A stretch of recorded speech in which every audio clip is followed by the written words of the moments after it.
The Governance of China, Volume 2, Audiobook, Part 19.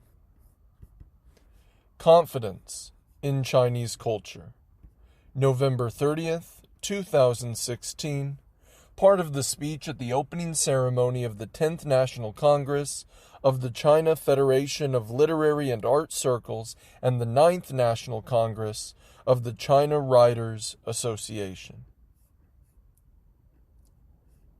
I hope we all have full confidence in our culture and work to lift our national spirit with literary and art works. The realization of national rejuvenation requires us to have confidence in the path, theories, system, and culture of socialism with Chinese characteristics. A good understanding of and strong confidence in China's profound culture are the prerequisites for the creation of excellent works with distinct national features and unique personal style. Writers and artists should excel in learning from the best of the country's cultural heritage and siphon energy from it.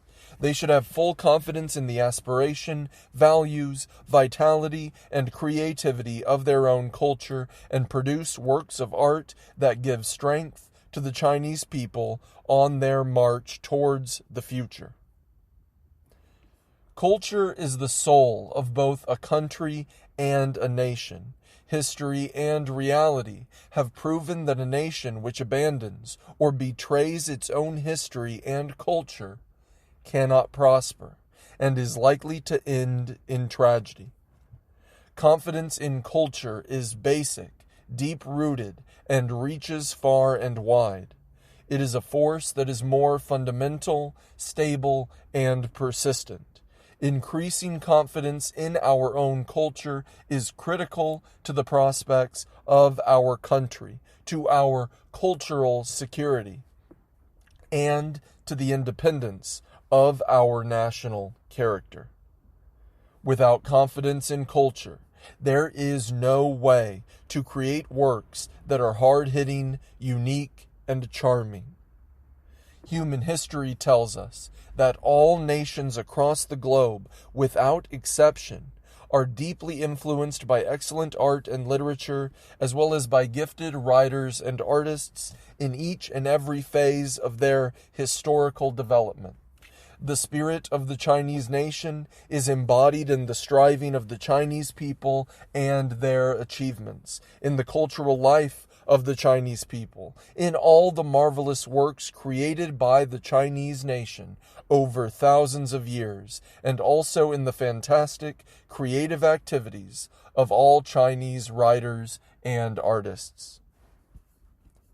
The Chinese nation has created numerous brilliant works at every step of its historical course, such as Book of Songs, Songs of Chu, Fu poetry of the Han Dynasty, 206 BC to AD 220, poems of the Tang Dynasty, 618 to 907, and the Song Dynasty, 960 to 1279.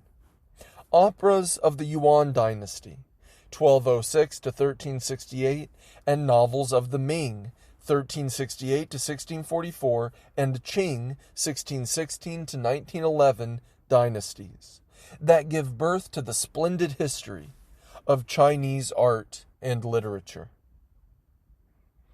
It is the prolific literary and artistic creativity of the Chinese nation, our marvelous achievements, and confidence in culture that make us so proud. Each era has its unique art and literature as well as its unique spirit. Classical art and literature in any era epitomize the social life and spirit of that era with coincident traits and features. Only when the arts of an era are closely related to the nation and share weal and woe with its people can they air resonant voices. Writers and artists should follow the pulse of the times and brave the challenges of the times. There is a universally applicable law across the whole world throughout history. Art and literature rise and prosper at the beginning of a new era. They change as the momentum changes, march along with their time, and synchronize with their time in rhythm and wavelength. At every critical juncture of human development, art and literature are the harbinger of social progress, heralding periodic change and social transformation. Aloof from booming life and the zeitgeist, those writers and artists who indulge in self-admiration are bound to be marginalized by society. The significance of any work of art and literature lies in the ideas and values contained in it. All forms of expression are but a means to transmit the ideas and values. A work devoid of ideas and values is worthless, no matter what dazzling forms of expression are adopted. Our core socialist values fully represent the spirit of contemporary China and serve as the cultural and ethical cornerstone that coalesces China's strength. Our writers and artists should undertake the principal task of developing and promoting the core socialist values and create excellent works carrying the distinct brand and style of China by following Chinese ways of thinking, expression of emotions, and aesthetical preferences. Since our motherland gives us the strongest support, while our heroes best represent our nation, singing the praises of our motherland and our heroes is the eternal theme and the most touching chapter of our literary and artistic creations. To ignite the sense of national pride and honor of all Chinese people, we should follow this patriotic theme, describe a beautiful China, and tell the best stories of our nation through striking language and vivid images. We must hold our heroes in great respect, present them and their stories in a respectful way, promote them in our art and literature, and help our people develop positive viewpoints on history, nation, state, and culture. Our art and literature should exhibit energetic efforts on behalf of reform and opening up, socialist modernization, and a fruitful, progressive, and united China, to encourage all our people to march towards a promising future. Strengthening cultural confidence is nothing but empty talk without perceiving and applying the history of the Chinese nation. History is a mirror through which we can better see the world and life and understand ourselves. History is also a sage whose admonition can help us better understand the past, grasp the present, and face the future. There is a Chinese verse. Our imagination expressed in literary and artistic creation can reach any point in time throughout history and every corner of the whole world in the blink of an eye. Footnote 1. Lu Ji, The Art of Writing, Wen Fu. Lu Ji, 261-303, was a writer and calligrapher of the Western Jin dynasty. End of footnote 1. Writers and artists struggling in search of inspiration and profound ideas should seek them in historical materials. Our cultural legacy has provided writers and artists with abundant nourishment and has sent their imagination flying.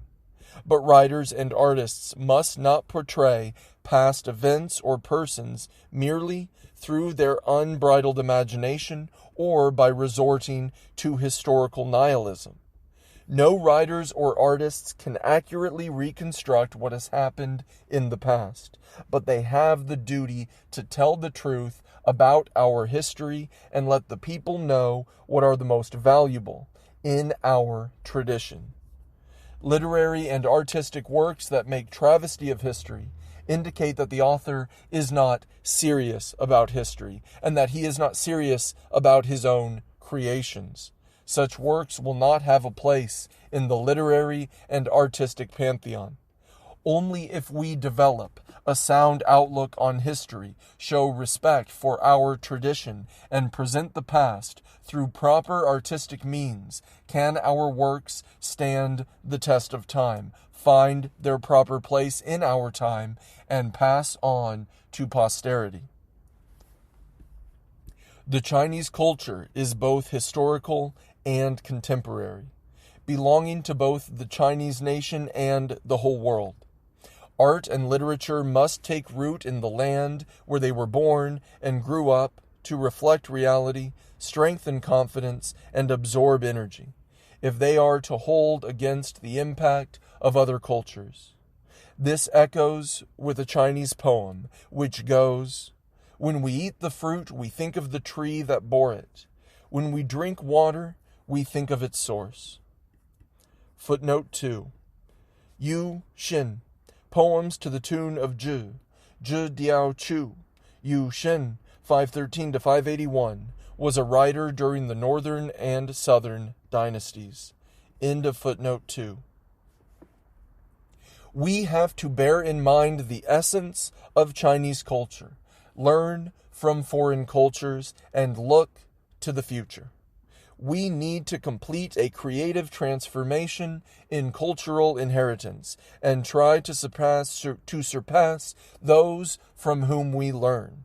We hope to create excellent works that embody the essence of the Chinese culture, reflect the Chinese people's aesthetic pursuits, spread the values of contemporary China, and are in line with the world's progressive trends. We have to present our literature and art in the international arena with distinct Chinese features in a distinctive Chinese style and Chinese ethos. Family values, family education, and family tradition. December 12th, 2016. Part of the speech made at the meeting with representatives to the First National Conference of Model Families. The Chinese nation has always valued the family. As an ancient saying goes, the family is essential under heaven. Footnote 1, Xun Yue, Extended Reflections, Xinjiang, Xun Yue, 148-209, was a historian and thinker of the Eastern Han Dynasty. End of footnote 1. Traditional Chinese family virtues include: 1 should respect the elderly and love the young. A virtuous woman brings her husband good. A kind mother brings up children dutiful to the family. The younger brother should respect the elder brother, and the elder brother should be gentle with the younger brother. Passing good traditions of reading and farming from generation to generation. 1 should run the family diligently and thriftily. 1 should be learned and practice etiquette. 1 should observe discipline and the law. A peaceful family will prosper. These family values have been imprinted on our people's minds and mixed into our blood. They have been passed on through generations as a vital moral strength while being treasured as a precious legacy of Chinese family civility. Thanks to continuous reform and opening up and further economic and social development, changes have taken place in family structure and people's lifestyles throughout the country. However, no matter how the times change and how the economy and society develop, for a society, family is irreplaceable in terms of its economic and emotional support, social functions, and civic education. Most of us have always been and will always be part of a family. We must enhance civility in Chinese families and make it an important foundation for the country's development, progress, and social harmony. Here, I would like to share with you some of my hopes. First, I hope you will continue to value family. Families are cells of society. Family harmony contributes to social stability. Family happiness fosters social peace, and family civility promotes social civility. Both history and reality show that the future of families is closely connected with that of the nation. We must be conscious that a nation can do well only when its families do well. A prosperous and strong nation, the national rejuvenation and the happiness of the people are embodied by the happiness of the families and the better life of hundreds of millions of people. Similarly, only when a nation does well can its families do well.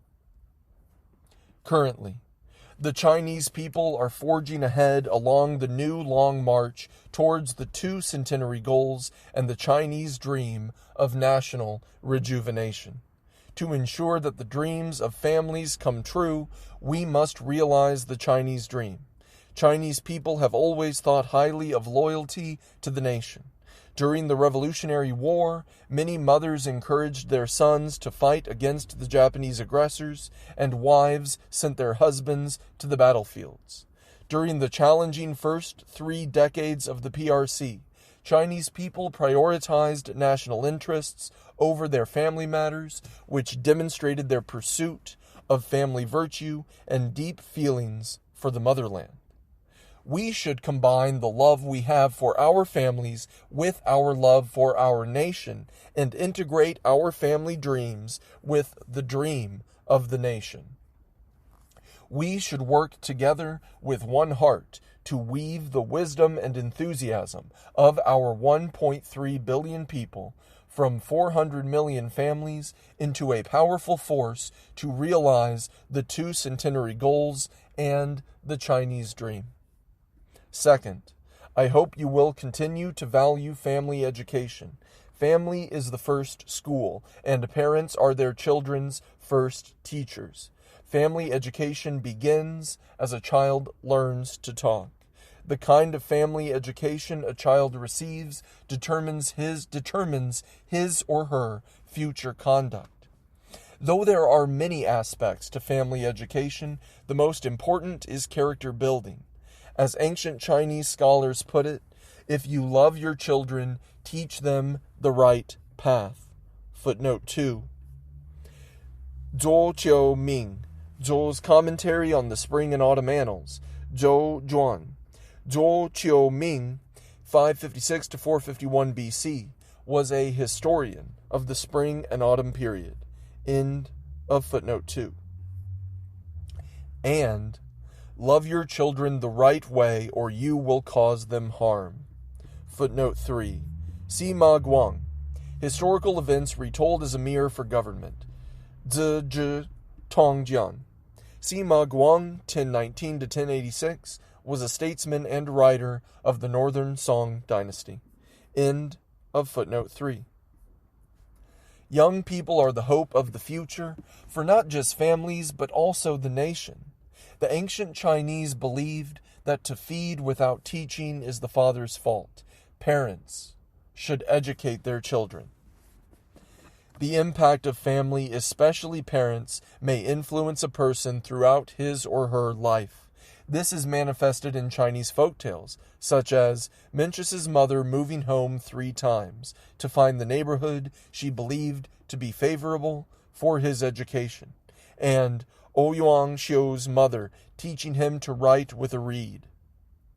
When I was a child, my mother gave me a picture story book series, The Legend of Yue Fei. One of its more than 10 volumes illustrates Yue Fei's mother tattooing 4 characters, meaning serve the country with the utmost loyalty, across his back. The story deeply impressed me.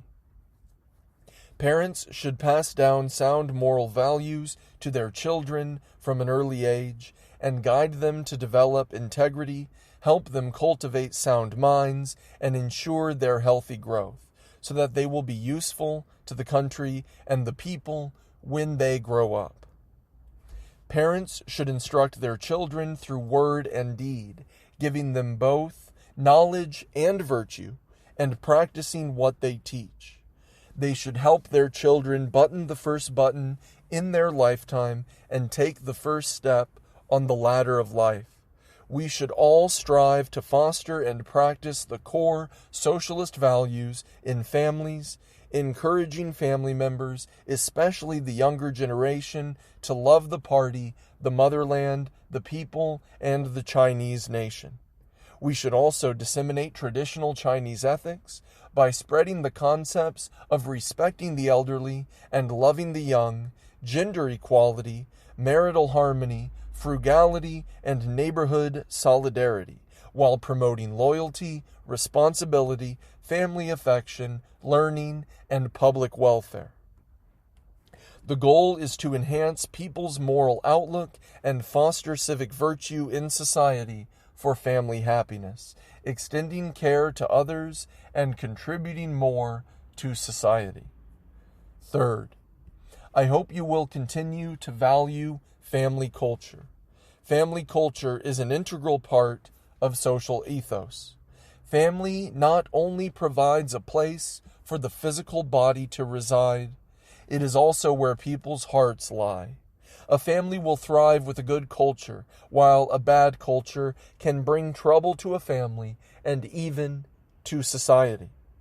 Just as an old saying goes, families doing good deeds will reap benefits. Those doing bad deeds will suffer misfortune. Footnote 4, Book of Changes, Yi Jing. End of footnote 4.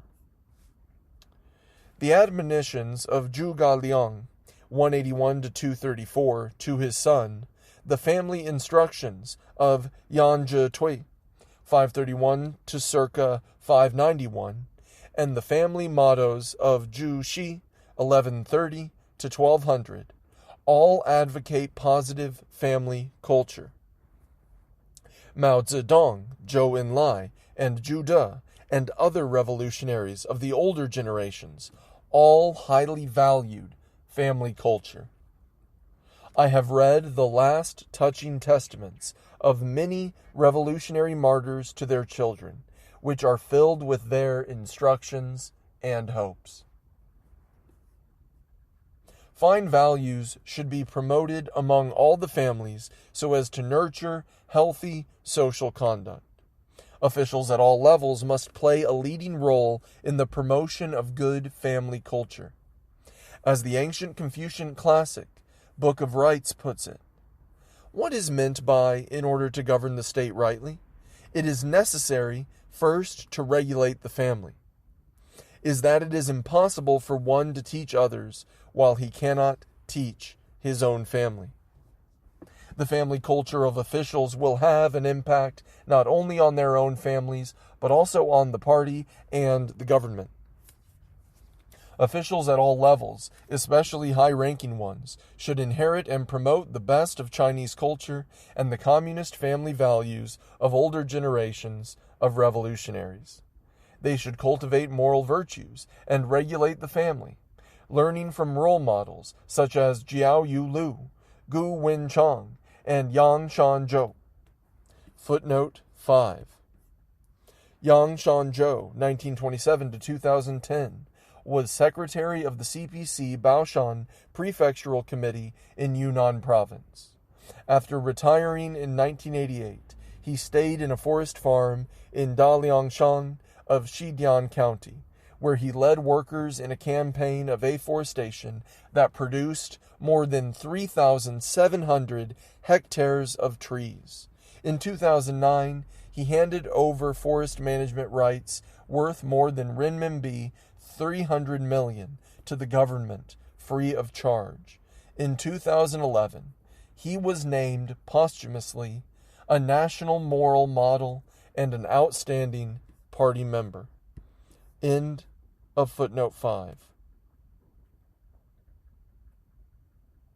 They should maintain moral integrity and a healthy lifestyle, while at the same time placing strict demands on their spouses and children and teaching them to be self-disciplined and law-abiding, frugal and self-reliant, and be aware that sacrificing principles for profit, taking bribes, and violating the law are immoral acts. They should set the example for society. Families who have received rewards today should treasure the honor and work harder to mobilize all Chinese families to strive together for improved family harmony and affection, healthy growth of the younger generation, guaranteed old age care, and a more civil society. All party committees and governments should be fully aware of the importance of developing family virtues, bear total leadership responsibility, and place the development of family values high on their agenda. Trade unions, the Communist Youth League, women's federations, and other people's organizations should actively organize suitable activities to promote family virtues. All sectors should care for and help families in difficulty. Departments for cultural and ethical progress should play a coordinating, guiding, and supervisory role, encourage wide participation from all walks of life, and work towards a new set of socialist family morality and values, featuring love for the country, family, and one another, devotion to progress and kindness, joint efforts, and shared benefits. The well-being of the people. Improve the well-being of the people. March 9th, 2015 to May 25th, 2016. Excerpts from speeches made between March 9th, 2015 and May 25th, 2016. Section 1. People's well-being is inseparable from their daily life. As a hammer drives a nail, we must work hard constantly to improve people's well-being. We must implement every policy we have approved, one by one and year on year, and do concrete work in responding to people's demands, letting them see the progress and enjoy the benefits. From the speech at the deliberation session of the Jilin delegation to the third session of the 12th National People's Congress, March 9th, 2015. Section 2. Our success in securing and improving the well-being of the people can increase social consumption and expand domestic demand. Improving standards of living is in essence promoting development. We should rely on the driving force of industry and necessary policy incentives to encourage entrepreneurship, increase employment, and strive to raise the income of urban and rural residents. We should focus on issues that most concern the people, including education, health care, social security, and food safety, and we should improve them step by step in practical ways. We should improve standards of living and accelerate economic growth in tandem by increasing employment and promoting entrepreneurship, developing social undertakings, and achieving success in poverty alleviation. We should pay more attention to public security, keeping in mind that it secures people's well-being. We must make sure that there are no weak links, loopholes, or hidden dangers in public security work. We should deliver care to the children and old people who are left behind at home and need help after the other members of the families have gone to work in cities. We should improve our work and take measures to upgrade management and services, letting them live comfortably in the big family of socialism. From the speech during a fact-finding trip to Guizhou Province, June 16th through 18th, 2015. Section 3. The work of securing and improving the well-being of the people will never end. Instead, there are always new starting points. We must take targeted measures that are more inclusive and effective to help people solve problems and enjoy greater benefits and justice. We should proceed from reality, focus on relevant projects that are that are general, fundamental, and directed to the public interest, be more effective in developing public services, strengthen the welfare network, and eliminate hidden problems so as to ensure that people live and work in peace and contentment, and that society is stable and orderly. From the speech during a fact-finding trip to Jiangxi Province, February 1st through 3rd, 2016. Section 4. In the context of growing pressure from the economic downturn and increasing social strains, it is particularly important to guarantee the basic living standards and welfare of the people. We should start with the problems that people regard as the most serious, visible, and urgent, and make our work on improving well-being more targeted, effective, and sustainable. As supply-side structural reform continues, some workers will be laid off. So we must focus on employment, create more jobs, implement and improve assistance measures, and help people find jobs. We should open up more channels to recruit people in difficulty by encouraging enterprises to hire more, by creating jobs that are welfare in nature, and by implementing social policies that guarantee the basic living standard of the people, so that there will be no families with no member in work. From the speech during a fact-finding trip to Anhui Province, April 24th through 27th, 2016. Section 5. In the face of a complex domestic and international economic situation, we should focus on securing and improving people's well-being and do everything to maintain the standard of living. More consideration should be given to this when allocating public funds. We must ensure that there is enough money for public welfare and never reduce it. We should pay more attention to key issues like employment, education, healthcare, housing, old age pension, poverty reduction, and other major concerns of the people.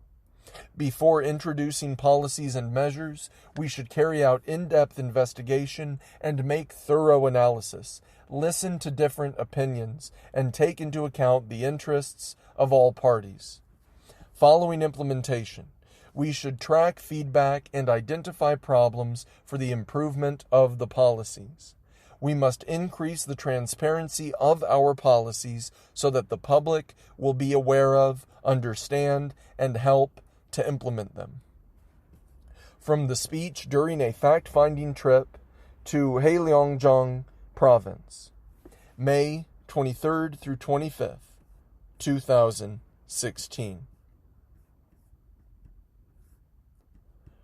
Address the people's most immediate concerns. April 28, 2015 to December 31st, 2016. Excerpts from speeches made between April 28, 2015 and December 31st, 2016. Section 1. The party and the state must implement a proactive employment policy by creating more jobs, improving the environment and the quality of employment, and increasing the remuneration of workers, in particular those working at the grassroots level. We should establish and enhance mechanisms for protecting the rights and interests of the people, and focus on such key issues as employment, vocational training, income distribution, social security, and occupational safety and health. We should pay more attention to grassroots workers, migrant workers, and workers in need, and improve measures for removing any barriers preventing workers from taking part in and enjoying the benefits of development, while helping them realize decent working conditions. Furthermore, we should maintain close ties with the people through frank communication and solid work. Make every effort needed to address their gravest needs and problems and solve their most pressing concerns and those that are essential to their immediate interests. From the speech at a meeting celebrating May 1st International Labor Day and commending National Model Workers, April 28th, 2015. Section 2. Workplace safety marks a red line that we should never cross in our development. As I have said before, development should never proceed at the expense of human lives. This is a principle that the whole of society should follow. We should be fully aware that workplace safety is an arduous, complex, and pressing issue, and we must adhere to the principle of putting people and their lives first. The workplace safety responsibility system should be fully enforced, as should measures on safety management, supervision, inspection, and risk prevention, along with incentives and punishments. We must ensure that all party committees and governments perform their leadership duties responsibly, that relevant government departments conduct proper oversight, and that enterprises assume the primary responsibility for workplace safety. As regards major risk-prone sites and industries, we should carry out targeted initiatives to strengthen safety and prevent risks by removing the root causes. Our main targets include high-speed rail, urban rail, oil and gas pipelines, urban gas networks, mines, chemical plants, and fireworks factories, as well as high-rises with fire risks and poor urban villages.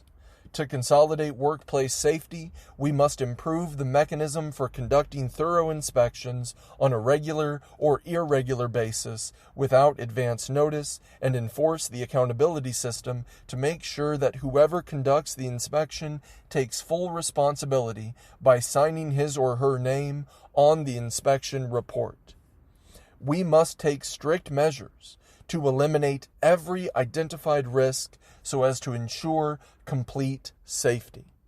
From the speech at the 23rd Group Study Session of the Political Bureau of the 18th CPC Central Committee, May 29th, 2015. Section 3. Equality in education is the basis of social equality. We must enable all our people to share fully and fairly in the benefits of educational development, ensuring education equality to enhance social equality. We should increase support for basic education, strengthen preschool education, balance the development of the free 9-year compulsory education in primary and middle schools, and make available high school education for all students. In optimizing the allocation of educational resources, we should take steps to narrow the gaps in educational resources between urban and rural areas, different regions, and different schools. We must increase government aid to basic education in old revolutionary base areas, areas mainly populated by ethnic minorities, remote areas, and poverty-stricken areas.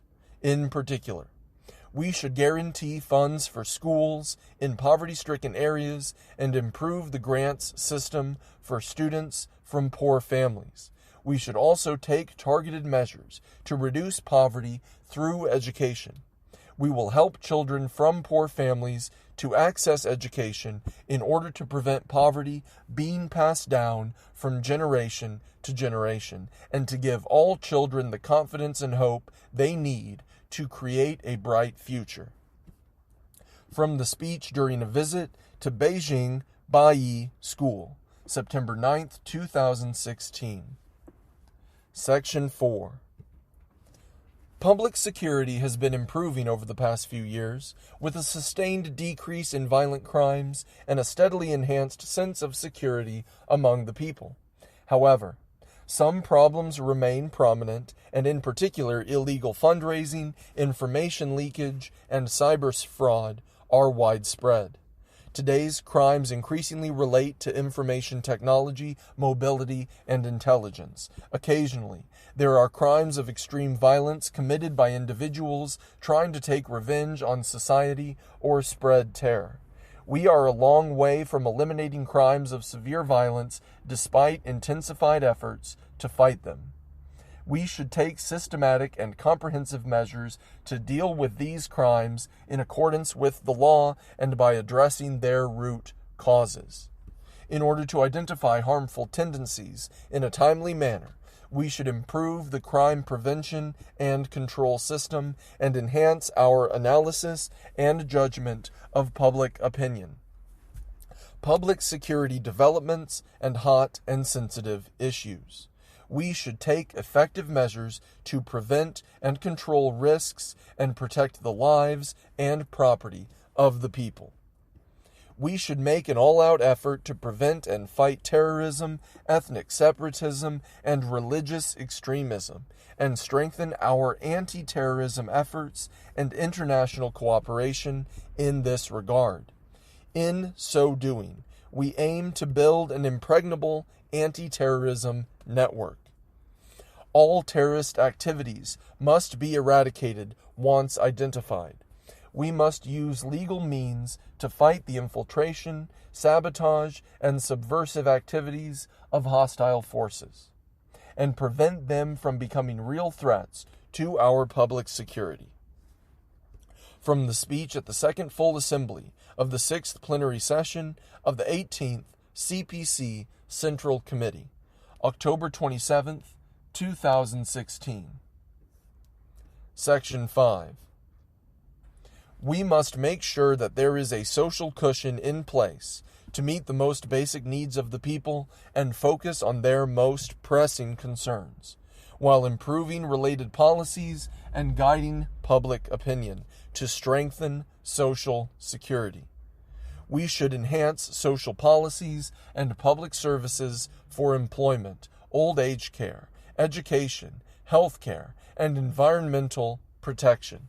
We should increase assistance to special groups and people with special difficulties to meet their basic living needs. We should make proper arrangements for workers laid off as a result of eliminating industrial overcapacity. Help workers who have been transferred to a new job with a much lower income, and provide for the basic needs of the 40 to 50 age group, which consists of workers laid off by SOEs and other enterprises, females above 40 years old and males above 50, all of whom have difficulty in finding new jobs. We must adjust the policies for structural reform and employment funds to increase funding for areas with greater difficulties and experiencing fiscal pressure in resettling laid-off workers. In addition, we should improve systems for social development to give the people a stronger sense of gain and thus contribute to social stability and harmony. From the speech at the Central Conference on Economic Work, December 14th, 2016. Section 6. To solve the real estate problem, we should follow the principle that housing is for people to live in rather than for speculation, keeping on the right track towards the right goal. Through a combination of financial, land, taxation, investment, and legislation measures, we should accelerate our efforts to design and establish a basic system and a long-term mechanism suited to China's reality and the market laws for curbing real estate bubbles and preventing drastic rises and falls in real estate prices. From the speech at the Central Conference on Economic Work, December 14th, 2016. Section 7. As we greet the new year, my greatest concern goes to my fellow countrymen who still live in poverty. Do they have adequate food and housing so that they can enjoy a happy new year and spring festival?